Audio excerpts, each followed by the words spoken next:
March 11ರಂದು Robert ಪ್ರಪಂಚದಾದ್ಯಂತ ತೆರೆ ಕಾಣುವುದು ನಿಮಗೆಲ್ಲ ಗೊತ್ತೇ ಇದೆ. ದ್ವಿಭಾಷದಲ್ಲಿ ತೆರೆ ಕಾಣುವ ಡಿ ಬಾಸ್ ಚಿತ್ರದ ಬಗ್ಗೆ ಸಿಕ್ಕಾಪಟ್ಟೆ ನಿರೀಕ್ಷೆಗಳಿವೆ.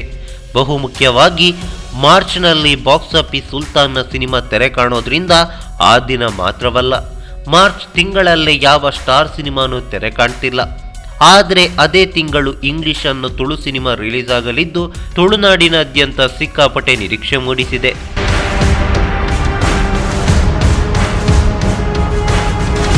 ಎಸ್, ಸೂರಜ್ ಶೆಟ್ಟಿ ನಿರ್ದೇಶನದ ಇಂಗ್ಲಿಷ್ ಅನ್ನೋ ತುಳು ಸಿನಿಮಾ ಮಾರ್ಚ್ 26ರಂದು ಪ್ರಪಂಚದಾದ್ಯಂತ ತೆರೆ ಕಾಣಲಿದೆ.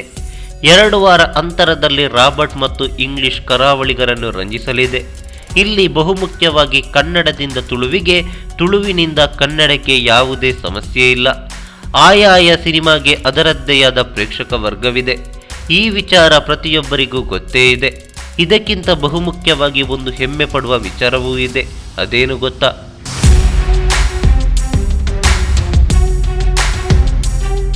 ಕೋಸ್ಟಲ್ ವುಡ್ನ ಸೂಪರ್ ಸ್ಟಾರ್ ಡೈರೆಕ್ಟರ್ ಸೂರಜ್ ಶೆಟ್ಟರ 3ನೇ ಸಿನಿಮಾ ಅಮ್ಮೇರ್ ಪೊಲೀಸ ಚಿತ್ರವನ್ನು ತುಳು ಪ್ರೇಕ್ಷಕ ಹಾಗೆ ದರ್ಶನ್ ಅಭಿಮಾನಿಗಳು ಮರೆಯಲು ಸಾಧ್ಯನಾ? ಏಕೆಂದರೆ ಈ ಚಿತ್ರದ ಆಡಿಯೋವನ್ನು ಸ್ವತಃ ದರ್ಶನ್ ಅವರೇ ರಿಲೀಸ್ ಮಾಡಿದ್ರು, ಹಾಗೆ ಸೂರಜ್ ಶೆಟ್ಟರನ್ನು ಅಭಿನಂದಿಸಿದ್ರು. ಅಂದು ಡಿ ಬಾಸ್ ಮೆಚ್ಚಿದ ನಿರ್ದೇಶಕ ಸೂರಜ್ ಶೆಟ್ಟರ 4ನೇ ಸಿನಿಮಾ ಇಂಗ್ಲಿಷ್ ಇದೀಗ ರಾಬರ್ಟ್ ತೆರೆ ಕಾಣುವ ತಿಂಗಳೇ ತೆರೆ ಕಾಣ್ತಿದೆ. ಹೀಗಾಗಿ ಅಂದು ಅಮ್ಮೇರ್ ಪೊಲೀಸ ಚಿತ್ರಕ್ಕೆ ಬೆಂಬಲಿಸಿದ ಡಿ ಬಾಸ್ ಅಭಿಮಾನಿಗಳು ಈ ಬಾರಿಯೂ ಚಿತ್ರಕ್ಕೆ ಸಾಥ್ ನೀಡಲಿದ್ದಾರೆ ಎನ್ನುವ ನಂಬಿಕೆಯೂ ಇದೆ.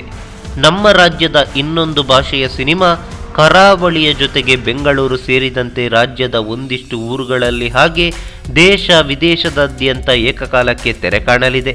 ಹೀಗಾಗಿ ಇಂಗ್ಲಿಷ್ ನಿಮ್ಮ ಊರಿನಲ್ಲೂ ತೆರೆ ಕಾಣ್ಬೋದು.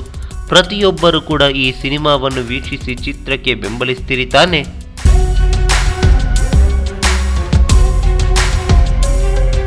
ಈ ಮಾಹಿತಿ ನಿಮಗೆ ಇಷ್ಟವಾಗಿದ್ರೆ ಲೈಕ್ ಮಾಡಿ, ಶೇರ್ ಮಾಡಿ, ಹಾಗೆ ನಿಮ್ಮ ಅನಿಸಿಕೆ ಅಭಿಪ್ರಾಯಗಳನ್ನು ಕಾಮೆಂಟ್ ಬಾಕ್ಸ್ನಲ್ಲಿ ಬರೆಯಿರಿ. ನೀವು ನಮ್ಮ ಕೋಸ್ಟಲ್ ಕನ್ನಡ ಯೂಟ್ಯೂಬ್ ಚಾನಲ್ಗೆ ಸಬ್ಸ್ಕ್ರೈಬ್ ಆಗಿಲ್ಲ ಅಂದರೆ ದಯವಿಟ್ಟು ತಕ್ಷಣವೇ ಸಬ್ಸ್ಕ್ರೈಬ್ ಬಟನ್ಗೆ ಕ್ಲಿಕ್ ಮಾಡಿ.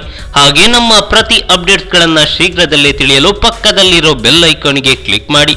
ಹಾಗೆ ನಮ್ಮ ಹೆಚ್ಚಿನ ಅಪ್ಡೇಟ್ಸ್ಗಳಿಗಾಗಿ ಕೋಸ್ಟಲ್ ನೆಟ್ವರ್ಕ್ ಫೇಸ್ಬುಕ್ ಪೇಜ್ಗೆ ವಿಸಿಟ್ ಮಾಡಿ. ಧನ್ಯವಾದಗಳು.